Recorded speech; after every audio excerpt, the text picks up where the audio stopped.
সুস্বাগতম আমাদের প্রিয় শ্রোতা বন্ধু। বাংলা কাহিনী কথায় ভৌতিক গল্পের আর একটি নতুন পর্বে আপনারা শুনবেন লেখক স্বপন দত্তের লেখনীতে গ্রাম বাংলার ভূতের গল্প পুলিশের ছোটবাবুর লাশ পাহারা।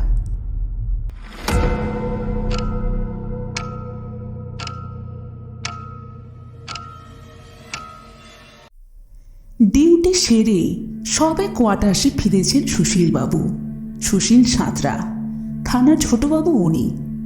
এবার দুপুরে একটু আয়েশ করে ফের বিকেলে থানায় পাড়ি দেবেন, ঠিক এমনটাই ভাবছিলেন। হলো না। ফের থানা থেকে কল। ওসি খগেনবাবু ডেকে পাঠিয়েছেন, বলেছেন খাওয়া দাওয়া সেরেই থানায় যেতে, ভীষণ জরুরি দরকার, না গেলেই নয়। থানা থেকে 4 মাইল দূরের গ্রাম গোপালগঞ্জে এক ডাকাতের পেছনে কেটেছে সারা সকাল। সঙ্গে ছিল কনস্টেবল তিওয়ারি। গায়ের আনাচে কানাচে তল্লাশি চালিয়েও লাভ হয়নি। ডাকাত পাছাধন বুড়ো আঙুল দেখিয়ে পগার পার। ফেরার সময় সাইকেলটাও লিক হয়ে গেল। এখনই বড়বাবুর তলব, মানে ব্যাপার একটা আছে নিশ্চয়ই। হয়তো ডাকাতের হদিশ মিলেছে। থানার অন্য এএসআই ছুটিতে। অগত্যা সুশীলবাবুকে আবার ডাকা ধাওয়া করতে হবে, এটা অনুমান সুশীলবাবুর। স্নান খাওয়া সারতেই 40 মিনিট কাবার। 8 ঘন্টাটা ঘুমিয়ে নিলে মন্দ হতো না, কিন্তু ফের ওসি লোক পাঠিয়েছেন। এবার আর মটকা মেরে পড়ে থাকার উপায় নেই। ঘর থেকে গায়ে খাকি পোশাক আর জুতো টুপি গলিয়ে সুশীলবাবু থানায় এলেন। তিনি না পৌঁছানো অবধি খগেনবাবু লাঞ্চে বেরোতে পারছিলেন না। বড়বাবুর মুখে এটা জেনে ছোটবাবু একটু লজ্জাবোধ করলেন, কিন্তু লজ্জার ভাবটা কিছুক্ষণ পরে কেটে গেল। কেননা সুশীলবাবুর জন্য একটা অন্যরকম কিছু অপেক্ষা করছিল। বড়বাবুর মুখের ভাব এমনই যেন উনি বলেই ছোটবাবুর জন্য বিশেষ চিন্তিত। একটা অপ্রিয় কাজের ভার সঁপে দিতে উনি যেন ঢের বেশি লজ্জিত। খগেনবাবু বললেন, ছোটবাবু, এখন আপনি ভরসা। জানেনই তো এএসআই হাজরা ছুটিতে। মেজো বাবুর হাই ব্লাড প্রেশার, তিওয়ারির নাইট ডিউটি আছে, আর কনস্টেবল রঞ্জিত সেন্ট্রিতে। কি হয়েছে বলবেন তো? সদরে যেতে হবে। এ আর এমন কি, যাব, মাসে 5-7 দিন তো যেতেই হয়। না না, আপনি যা ভাবছেন তা নয়। এ তো আর বাসে করে আসামি বেঁধে নিয়ে কোর্টে হাজির করা নয়। ডেড বডির সঙ্গে যেতে হবে। আজই মার্ডার হয়েছে। সুশীলবাবুর মাথায় হাত। এই ন্যাক্কারজনক ডিউটি সুশীলবাবুর জীবনেও এই প্রথম। সন্ধ্যে থেকে সকাল অবধি ডেড বডির সঙ্গে সঙ্গে জেলা সদর হাসপাতাল অবধি হাঁটতে হয়। ডেড বডি সাধারণত গরুর গাড়িতে যায়। আত্মীয় স্বজনের কেউ কেউ সঙ্গে থাকে। গরুর গাড়ির ব্যবস্থা অবশ্য তারাই করে। হাসপাতালে ময়না তদন্ত হয়ে গেলে ওখানে সঙ্গী সাথীরা দাহ করে আসে। এই প্রসঙ্গে বলে রাখা দরকার, এই ঘটনা প্রায় 35 বছর আগেকার। মফস্বল থানার সঙ্গে সদরের যোগাযোগ রাখত প্রাইভেট বাস। ওই অঞ্চলে তখন বৈদ্যুতিক আলো পাখা ছিল না। ছিল না হাসপাতাল বা ভালো ডাক্তারখানা। ছিল শুধু একটা সরকারি হেলথ সেন্টার, নামেই হেলথ সেন্টার, চিকিৎসা হতো না। থানা এলাকায় কেউ খুন হলে বা আত্মহত্যা করলে ডেড বডিকে 28 মাইল ডিঙিয়ে সদরে পাঠাতে হতো পোস্টমর্টম করতে। কিন্তু বাসে ডেড বডি তোলা যেত না। ওই অঞ্চলে কারোরই ম্যাটাডোর বা ট্রাকও ছিল না। গরুর গাড়ি ছিল একমাত্র বাহন। প্রয়োজনীয় কাগজপত্র গুটিয়ে একজন পুলিশ কর্মীকেই বডির সঙ্গে থাকতে হতো। আজ সুশীলবাবুর এই ডিউটি। সন্ধ্যে 7টায় রওনা হলেন উনি। শরীরময় অবসাদ তবুও যেতেই হচ্ছে। মৃতদেহ 2-3টে মাদুর দিয়ে আষ্টে পৃষ্ঠে বাঁধা। সামনে গরুর গাড়ি চালক নিধিরাম। দুটো বলদের ঠিক মাঝখানে ঝুলছিল একটা জ্বলন্ত হ্যারিকেন। সঙ্গে মৃতের দাদা রতন, আর আছে ওদের আর একজন আত্মীয়। উনি গাড়ির চালকের সঙ্গে প্রায় গা ঘেঁষে বসে পড়লেন। রতন পিছনে হেঁটে চলেছে। সুশীলবাবুও মনে মনে স্থির করেছেন প্রথম 2-4 মাইল উনিও হাঁটবেন, পরে অবস্থা বুঝে গরুর গাড়ির ওপর একটুখানি জায়গা নিয়ে বসে পড়বেন। সবে তখন জনবসতি ছাড়িয়েছে। ছোটবাবু রতনকে জিজ্ঞেস করেন, তোমার দাদা কি করতো? স্যার, আমাদের আর কি বা করার আছে, ক্ষেত মজুর। তা মাঠের মধ্যেই যারা খুন করে গেল তারা তো আর বাইরের গ্রামের কেউ নয়, এরা নিশ্চয়ই চেনা জানার মধ্যেই কেউ। সে তো বটেই। দাদা জমির আলটা কেটে একটু জল পাস করাচ্ছিল, সে আল কাটা থেকে শুরু হলো কথা কাটাকাটি। সন্ধে লেগে যায়। গন্ডগোল দেখে লোকও জড়ো হয়েছিল কিছু। অন্ধকারের মধ্যে পিছন থেকে একজন ঘাড়ে কাটারি চালিয়ে দেয়। দাদা ওখানেই শেষ। তুমি ছিলে না ওখানে? না, পাশের গায়ে গিয়েছিলাম সার কিনতে। উনি ধরা খুব একটা কঠিন হবে না। কিন্তু স্যার, যা হবার তো হলোই। দাদাটাকে বাঁচানো গেল না। বেচারা বৌদিটাকে নিয়ে এখন চিন্তা। ছেলে পিলে নেই? দাদার বিয়ে হয়েছে মাত্র 3 মাস। পুজোতে বাপের বাড়ি গেছে বৌদি, এখনো ফেরেনি। বৌদিকে আনতে কালই দাদা শ্বশুর বাড়ি যেত। ছোটবাবুর মুখ দিয়ে একটা ইস শব্দ বেরিয়ে এলো। ওদের অন্য একজন আত্মীয় এখনো পর্যন্ত কিছুই বলেননি, বসে বসে ঢুলছিলেন। রতন বলল, সদরে যাবার পথেই পড়ে দাদা শ্বশুর বাড়ি, চুয়াডাঙ্গা গ্রাম। কাঁসাই নদীটা পেরোলেই চুয়াডাঙ্গা। ওই গ্রামের প্রায় মধ্যে দিয়েই হাঁটতে হবে আমাদের। এখন যে আমরা ওই গ্রামের পাশ দিয়ে হেঁটে যাব, শ্বশুরবাড়ির লোকজন জানে? সে বোধহয় জানে না। শহরে ময়নাতদন্ত হবে আমরাও জানতাম না। তাছাড়া কখন আমরা রওনা হয়েছি এ খবর ওদের কাছে নেই। চুয়াডাঙ্গায় পৌঁছতে পৌঁছতে রাত প্রায় 2:30-3টে হবে। তখন কেউ থাকবে না, তবে শ্বশুরবাড়ির লোকজন থাকলে ভালোই হতো, একটু দেখতে পেত। ছোটবাবু সায় দেন। ওনার পা দুটো এবার প্রায় জড়িয়ে আসছিল। কম দূর তো হাঁটা হয়নি। বয়সও কম হলো না সুশীলবাবুর, 50-এর কাছাকাছি। এই শরীরে ধকল কতই বা সহ্য হয়। 2 ঘন্টা রাস্তা পার হয়েছে, এখনো ঢের রাস্তা বাকি। বাস রাস্তার ধার দিয়ে চলতে চলতে পড়ল একটা বাস স্টপ। আশেপাশে ঘরদোর দোকানপাট তেমন নেই। পাশেই একটা ছোট্ট গ্রাম, সারি সারি তাল গাছ। ডান পাশে আলুর ক্ষেত, চারদিক নিস্তব্ধ নিথর। সবে রাত 9টা পেরিয়েছে, তবু কেউ যেন জেগে নেই। বাঁ হাতে একটা ছোট্ট চপ তেলে ভাজার দোকান। দোকানদার চাদর মুড়ি দিয়ে বসেছিল। আওয়াজ পেয়ে নড়ে উঠল। এই রাতে খদ্দের 2-1টা জুটলেও জুটতে পারে, সেরকমই আশা তার চোখে মুখে। কোনো বাসযাত্রীর আশা নেই, কেননা এখানে বিকেল 5টাতেই শেষ বাস। রতন দোকানদারকে চা পাওয়া যাবে কিনা শুধায়। দোকানদার মাথা নাড়ে। গরুর গাড়ি ক্যাচ ক্যাচ শব্দ তুলে দাঁড়িয়ে যায়।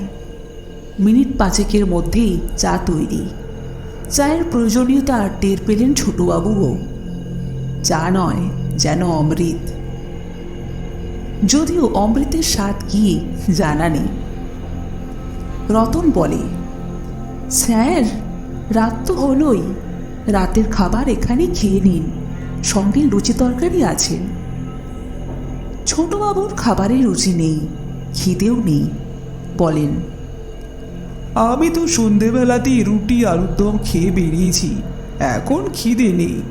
সঙ্গে বিস্কুট আর শুকনো মিষ্টি আছে, খিদে পেলে চলতে চলতে খেয়ে নেওয়া যাবে। তোমরা বরং খেয়ে নাও। ততক্ষণে গাড়ির চালক আর অন্য একজন আত্মীয় পান্তা ভাত পেড়ে খাওয়া শুরু করে দিয়েছে। দোকানদার 2-3 গ্লাস জল ভরে দেয়। রতন কিছু খায় না, একটা বিড়ি ধরিয়েছে শুধু। রতনের আত্মীয়টি দোকানদারের কাছে 2টো চপ চেয়ে নেয়। ঠান্ডা চপে আপত্তি নেই। রতন দোকানদারের সব পয়সা মিটিয়ে দেয়। গরুর গাড়ি আবার চলতে শুরু করেছে। বাসপথ ছাড়তেই আবার সেই ভুটভুটি অন্ধকার, হ্যারিকেনের আলোয় ভরসা। পুজোর পর বলেই একটা হালকা শীত। রতনের আত্মীয়টি আগের জায়গাতেই একটুখানি জায়গা করে নিয়ে শুয়ে পড়েছে। ছোট চাদরটি জড়িয়ে নিয়েছে সারা শরীরে। পাশেই ঠিক যেন আর একটা মরার আবির্ভাব। খুব যে হাওয়া বইছিল তা নয়, তবু হ্যারিকেনটা হঠাৎ নিভে গেল। গরুর গাড়ি হঠাৎ দাঁড় করায় নিধিরাম। রতন হ্যারিকেনটা জ্বালিয়ে দেয়। গরুর গাড়ি আবার চলা শুরু করে। বলদ দুটোর কোনো হা হুতাশ নেই, ওরা দিব্যি সকলকে টেনে নিয়ে চলেছে। রতন এবার গাড়ির পেছনে এসে বলে, স্যার, অনেক রাস্তায় হেঁটেছেন, এবার ওপরে উঠে একটু জায়গা করে নিন। রতন মন্দ বলেনি, এবার একটু বিশ্রাম নেওয়া দরকার। মাদুরে মোড়ার মৃতদেহ একটু পাশে টেনে দেয় রতন চলতে চলতে। ছোটবাবুর অস্বস্তি হচ্ছিল, তবুও বাধ্য হয়েই গাড়িতে উঠে বসতে হলো। সুশীলবাবু ব্যাগ থেকে একটা ছোট্ট চাদর বার করলেন, বিছিয়ে দিলেন মৃতদেহের ঠিক পাশে। এরপর শরীরটাকে আধো শোয়া অবস্থায় একটু কাত করে ফেলে রাখলেন। রতনেরও ইচ্ছে ছিল উঠে আসার, কিন্তু নিরুপায়। অন্য বুদ্ধি এলো রতনের মাথায়। আসলে বুদ্ধিটা ঠিক তখনই মাথায় আসেনি, আগেই ঠিক করা ছিল হয়তো। নিধিরামের জায়গা নিল রতন। এবার ও নিজেই গাড়ি চালাতে শুরু করেছে, আর নিধিরাম হেঁটে চলল পেছন পেছন। সুশীলবাবুর চোখে ঘুমও এসে গেছে সার তাড়াতাড়ি। ঘুম পাবারই কথা। আধো শোয়া শরীর থেকে মাথাটা আগেই নেমে এসেছে গাড়ির পাটাতনে। এভাবে কাটল আরও ঘন্টা 2। গভীর ঘুমে আচ্ছন্ন ছোটবাবু। একই অবস্থা রতনের আত্মীয়েরও। ছোটবাবু পাশ বালিশ ভেবে মৃতদেহটাকে একবার প্রায় জড়িয়েই ধরেছিলেন, কিন্তু ওনার তেমন প্রতিক্রিয়া হয়নি। ভুল বুঝতে পেরে উনি আবার কুঁকড়ে পড়ে রইলেন উদোবুধুর পোডলার মতো। রতনও তেমনই গাড়ি চালায়। 2 চালকের মধ্যে কোনো কথা নেই। ছোটবাবুর ঘুমের ব্যাঘাত ঘটতে পারে এই ভেবেই হয়তো। আরও 5-7টা গ্রাম ছাড়িয়েছে। ঠান্ডাও বাড়ছিল একটু একটু করে। রাত 1:30 হবে হয়তো। হঠাৎ এক মস্ত ঝাঁকুনি খেয়ে গরুর গাড়ি দাঁড়িয়ে পড়ল। তখনই ঘুম ভাঙল ছোটবাবুর। উনি থতমত খেয়ে উঠে বসলেন। নিধিরাম বলল, ভয় নেই বাবু, আপনি ঘুমোন। আমরা কাঁসাই নদীতে এসে পড়েছি। নদীটা পেরোতে হবে। 1 হাঁটু জল নেই, দিব্যি পেরিয়ে যাব আমরা। রাস্তায় নদীর পাড়ে 2-4টে গর্ত, বলদের পাটা হড়কে যান, এজন্যই ঝাঁকুনি। রতনও একই কথা বলে, আপনি নিশ্চিন্তে ঘুমোন। তবে এই নদী পেরোলেই দাদার শ্বশুরবাড়ির গ্রাম চুয়াডাঙ্গা। তবে ছোটবাবুর সেই বিশেষ গ্রাম দেখার ইচ্ছে আর আদৌ নেই। চোখে ব্যাপক ঘুম। ওদের আত্মীয়টিও যে কি ধাতুতে গড়া জানা নেই। এত ঝাঁকুনির মধ্যেও উনি ঘুমোচ্ছেন। আবার দীপ্তি নাক ডেকে ছোটবাবু আগের মতোই শুয়ে পড়েন। অতীত মনে পড়তেই রতনের মন ভারী হয়ে ওঠে। পেট থেকে একটা গুমড়ে ওঠা কান্না গলার কাছে এসে আটকে যায়। আজ সকালে দাদার মৃত্যু সংবাদ নিয়ে ওর শ্বশুর বাড়ি পৌঁছে গিয়েছিল। তারপরের খবর জানা নেই রতনের। এরকমই এলো মাথারি ভাবছিল রতন। সেই বকুলতলা পৌঁছানোর আগেই হ্যারিকেনটা আবার নিভল। দেশলাই খুঁজে পায় না রতন। আগেরবার হ্যারিকেন জ্বালিয়ে দেশলাইটটা পকেটে রেখেছিল। এখন নানান পকেট হাতড়েও সেটা উদ্ধার হলো না। আকাশের এক ফালি চাঁদের আলোয় সব কিছু যেন অস্পষ্ট। নিধিরামের কাছেও কোনো দেশলাই নেই। ছোটবাবুর কাছে থাকলেও থাকতে পারে, কিন্তু তার ঘুম ভাঙিয়ে জিজ্ঞেস করতে বেশ সংকোচই হচ্ছিল রতনের। অন্ধকারে গরুর গাড়ি চালিয়ে রতন এগিয়ে চলে খানিকটা পথ। আর মাত্র 25 গজ এগোলেই বকুলতলা স্টপ। আসলে বকুল গাছটা ঠিক রাস্তার উপরেই নয়, পাশেই ধুধু মাঠ, মাঠের কোণে একটা ভাঙা ঘর, তার পাশেই বকুল গাছ, বহু বছরের পুরনো। ছিটে ফোটা আলোর সন্ধানও পাওয়া গেল না। গরুর গাড়ি আর একটু এগিয়েছে, হঠাৎ বিকট শব্দ। রতনের আত্মীয়টি তড়াক করে লাফ দিয়ে নিচে পড়েছেন। ছোটবাবু এক লাফে সোজা হতেই কোঁক কোঁক করতে লাগলেন। হেঁচকি তোলার মতোই কোঁক কোঁক থামে না। হাত পা স্থির, ঠান্ডা। অন্যদের ঠেকাবেন কি? নিজে বেঁকে চড়ে চোখ গোল গোল করে পড়ে আছেন। রতনের দাদার মরা শরীর হঠাৎই তেড়ে ফুঁড়ে উঠে জেগে বসে। পেট থেকে মাথা অবধি মাদুর আলগা। জুল জুল করে দেখছেন ছোটবাবুকে। পা দুটো অবশ্য আগের মতোই জোড়া লাগানো। রতন আর নিধিরাম তখনই মাঠের আলপথ বেয়ে হাওয়া। বিশ্বের 1 নম্বর দৌড়বাজও যেন হার মানে ওদের দৌড় দেখে। রতনের আত্মীয়টি ঘাবড়ে বসে থাকেন খানিকক্ষণ মাটিতে। ডেড বডিও তেমনই জেগে বসে। এবার জিপটাও খানিকটা ঝুলে পড়েছে। বিকট শব্দে আশেপাশের লোকজন হয়তো জেগে গেছে।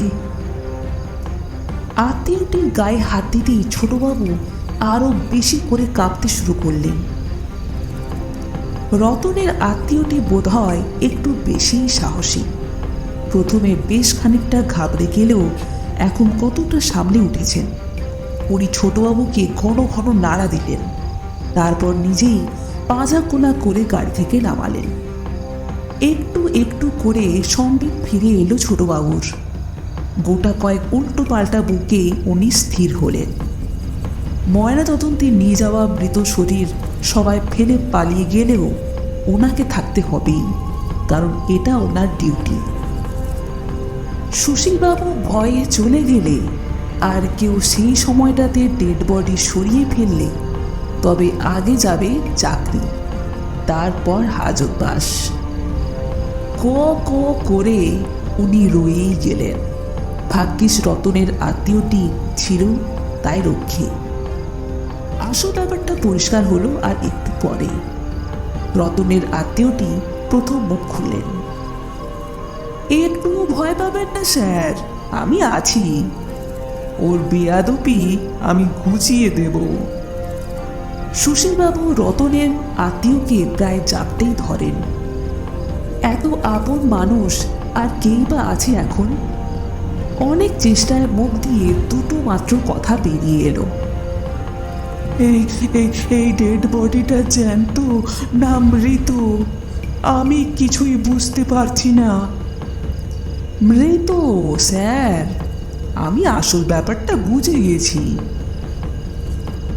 ভূত! রতনের আত্মীয়টি অভয় দিলেন। ও সব ভূত ফুত কিছুই না। কাল রাত থেকে লাশকে মাদুর জড়িয়ে শক্ত করে বেঁধে রাখা আছে। 24 ঘন্টারও বেশি সময় পার হয়ে গেছে। এরপর লাশ ফুলতে শুরু করেছে।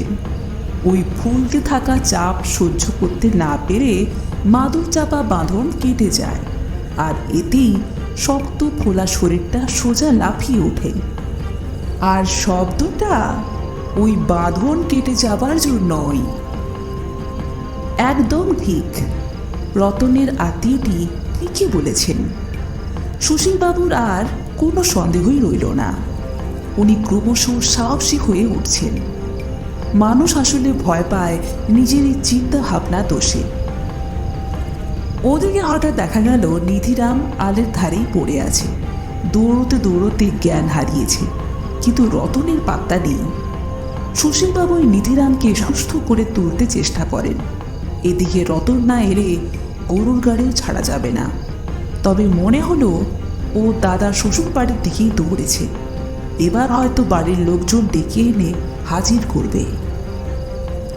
অনুমান মিথ্যে নয়। দৌড়ে গ্রামের দিকে দু একটা আলো ফুটে উঠল। মনে হলো হ্যারিকেন বা লণ্ঠন জেলেই আসছে কয়েকজন। কিন্তু তার চেয়েও একটা বিশ্রী ব্যাপার ঘটে গেল। শোনা গেল আর্তচিৎকার, মহিলার কণ্ঠস্বর। কণ্ঠস্বর ক্রমশ এগিয়ে আসছে। রতনের আত্মীয়টি বললেন, ব্যাপার তো ভালো ঠেকছে না। এ তো বৌমারি কণ্ঠস্বর। তার মানে রতন নিশ্চয়ই গিয়ে গ্রামে খবর দিয়েছে, আর বৌমায় আগে আগে ছুটে আসছে। গভীর রাতের সব রকম নিস্তব্ধতা গুঁড়িয়ে দিয়ে রতনের দাদার বউ এসে কান্নায় আছড়ে পড়ল। মাথায় ঘোমটা এক হাত, মৃতদেহ জড়িয়ে তার সে কি কান্না! সুশীলবাবু এমন দৃশ্য আগে কখনো দেখেননি। রতনের আত্মীয়টি অনেক চেষ্টা করল তার বৌমাকে ছাড়িয়ে নেবার। ছোটবাবুও ওনার কাছে সহায়তা করলেন, বারবার করে বোঝালেন, বাড়ি ফিরে যেতে বলেন বউটিকে। ভোরের মধ্যেই ডেড বডি নিয়ে মর্গে পৌঁছতে হবে। কিন্তু এখন কে তাকে রেখে আসবে গ্রামের ভিতর? গ্রামবাসীদের আসতে দেরি হচ্ছিল, আসবে কিনা তাও ঠিক নেই। মৃতদেহ এভাবে মাঝপথে ফেলে রেখে একজন স্ত্রীলোককে গ্রামে পৌঁছে দেবার ডিউটিও ছোটবাবুর নয়। তাছাড়া মৃত শরীর আগলে রাখতে হবে ছোটবাবুকে। নিধিরামও অবশ্য ততক্ষণে নিজের ভুল বুঝতে পেরেছে। ছোটবাবু ওই আত্মীয়টিকে বললেন, আপনি আপনার বৌমাকে গ্রামে ছেড়ে আসুন, আমরা আছি। রতনও হয়তো এর মধ্যেই এসে যাবে। আপনি এগিয়ে দিয়েই চলে আসবেন, দেরি করবেন না। এর শ্বশুরবাড়ির কারোর সঙ্গে দেখা হলে তাদের কাছেই এর দায়িত্ব দিয়ে দেবেন। আত্মীয়টি রাজি। বৌমাকে প্রায় একরকম টেনে নিয়ে চললেন উনি। তবু বউ রাস্তায় গড়াগড়ি যায়। আত্মীয়টি বারবার বোঝাচ্ছেন, বৌমা এবার শান্ত হও, কথা দিচ্ছি আমি সদর থেকে ফিরে এসে তোমায় শ্বশুরবাড়ি নিয়ে যাব। আর যে যাবার সে গেছে, ভগবান ভালোর জন্যই হয়তো করেছেন, শান্ত হও। দুজনে কিছুক্ষণের মধ্যেই নিমেষে মিলিয়ে যায়। সুশীলবাবু চিৎকার করে বলতে থাকেন, একটা শক্ত দড়ি আনবেন, ডেড বডিটা ভালো করে বাঁধতে হবে। সুশীলবাবুর আর ভয় ডর বলে কিছু নেই। উনি হ্যারিকেনটা জ্বালালেন, তারপর এক টুকরো বাঁশের খোঁচা দিয়ে মৃত শরীরকে আগের মতো শুইয়ে দেবার চেষ্টা করলেন। কিন্তু বাঁশের টুকরো সরিয়ে নিলে যে কে সেই। শরীর আগের মতোই লাফ দিয়ে উঠে বসে। ছোটবাবু এতে বেশ মজা পেলেন। বেশ কিছুক্ষণ পরে মেঠো পথে আবার দুটো আলোর রেখা ফুটে উঠল। তার মানে কেউ আসছে। কাছে আসতেই স্পষ্ট হলো একজনের হাতে টর্চ। পেছনে শুধু একজন নয়, আরও 2-3 জন। তাদের একজন রতন, টর্চধারী ব্যক্তি একটা কনস্টেবল, সঙ্গে কনস্টেবল আছে আরও একজন। বাকি দুজনকে গায়ের লোক বলেই মনে হচ্ছে। টর্চধারী কনস্টেবল ছোটবাবুকে দেখি একটা স্যালুট মারে। স্যার, আপনি এখানে? আমরা লোকাল থানা থেকে এসেছি। হ্যাঁ, ডেড বডি এসকর্ট করে সদরে নিয়ে যাচ্ছি ফর পোস্টমর্টেম। তা আপনারা এত রাতে এ গায়ে? এরা কারা? এরা এই গায়েরই লোক, আমাদের এগিয়ে দিতে এসেছে।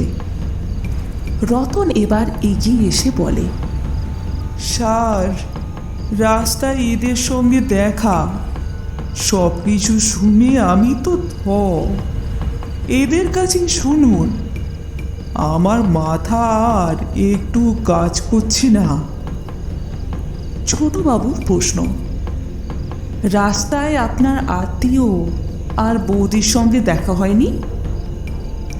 রতন অবাক হয়, বলে, তা কি করে হবে?